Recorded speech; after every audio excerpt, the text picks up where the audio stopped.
What's up, guys? Me and a buddy of mine, Brent, are out here at West Point for a big event.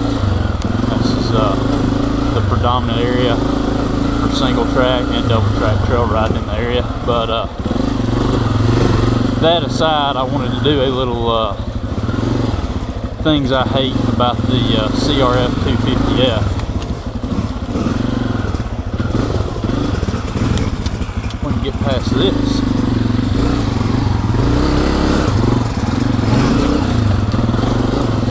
So the first thing is kind of an obvious one for anyone who's a larger stature or of a faster pace rider, and that is the front suspension.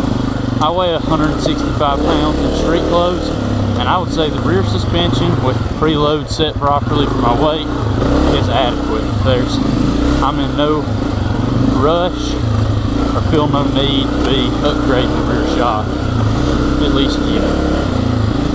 The front suspension, however, the 41mm fork is plenty stiff enough as far as just rigidity and flex.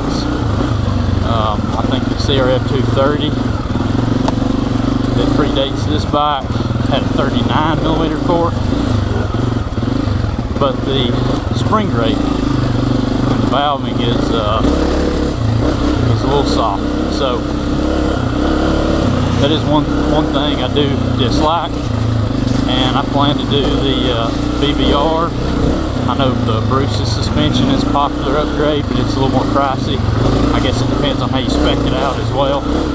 But I plan on doing BBR springs and maybe a little heavier weight fork oil. And to be honest, the BBR springs are probably just going to get the front suspension to where it's adequate, not great, which is it's probably just going to get it to the point where it should have been from the factory, in my opinion. Now, aside from the front suspension, everything else I'm going to mention is kind of grasping for straws. They're not really big deals.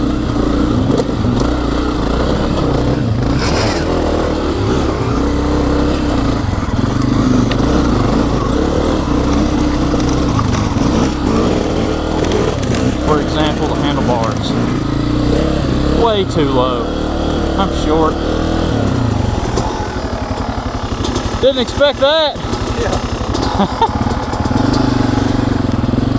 I'm 5'7", so I'm pretty short, and bars are way too low. So unless you're just moving up as a kid and you're barely big enough to even ride this bike, then the bars are going to be a little low for standing. I'm kind of hunched over a good bit right now. Easy fix, cheap fix. It can be an expensive one. Spend as much or as little as you want, but you know, set a Tusk aluminum high bend bar, CR high bend or something. You know, $40. Easy fix. Another knick-knack is it's a trail bike. I hate it when companies don't put an adequate bash plate on a trail bike. So I've already remedied that with the Hyperlight Moto. I'm trying to think and ride at the same time. Yeah, Hyperlight Moto plastic skid plate.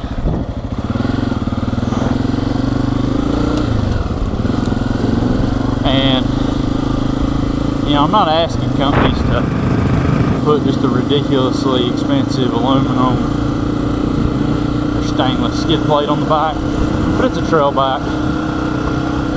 It needs a proper bash plate. And the Hyperlight Moto, I think it's like $70, so it's one of the cheaper ones. It also has linkage protection, so that's something that none of the others offer.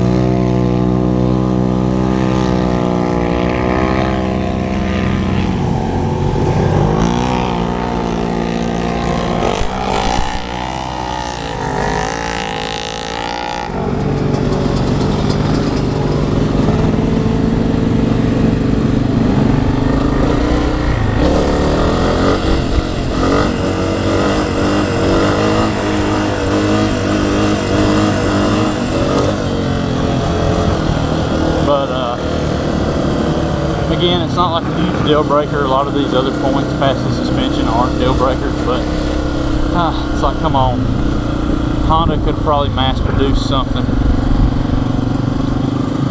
for 20 bucks.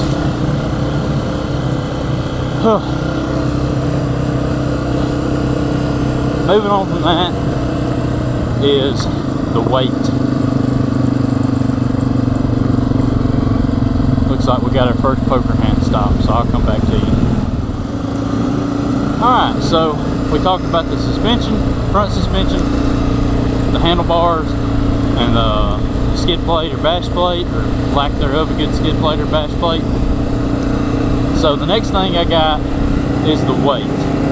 Now, I understand this is a fuel injected bike, so you're going to have a battery, you know, a little beefier electronic system, in the sense that you're running fuel injection, got a fuel pump, but it's not carrying much gas, 0.7 gallons according to the manual, and at 265 pounds, 268 or something like that. I know they're not using any exotic materials to help keep the weight low, but I mean, the entire engine's pretty much aluminum, right? Other than a few steel bolts and you know, wrist pin and other stuff. So the engine doesn't have to be super heavy. You know, obviously the gearbox, a lot of weight there, but the engine shouldn't be super heavy. It's just like, where is 270 pounds of weight hiding at on this thing? It just seems ridiculous to me that it's that heavy. It's not a deal sport that's got running gear and lights, and you know, it just really seems like 270's a bit much, you know. So there's 4 things. Again, those last few are a little bit nitpicky. I could nitpick and probably find a couple other things I don't like. You know, snail adjusters on the rear swing arm instead of adjusting blocks. But overall, again, other than the front suspension, these are all pretty nitpicky items. It's a great bike. I really don't have much else to say about it. If you know what you're getting going into it, and really, like I said, the only thing you absolutely have to do if you're heavier or a faster rider is going to be the front suspension. Aside from that, you can just enjoy it. You know, if you're really tall, bar risers or taller bars, for sure. So anyway, until next time, y'all take it easy.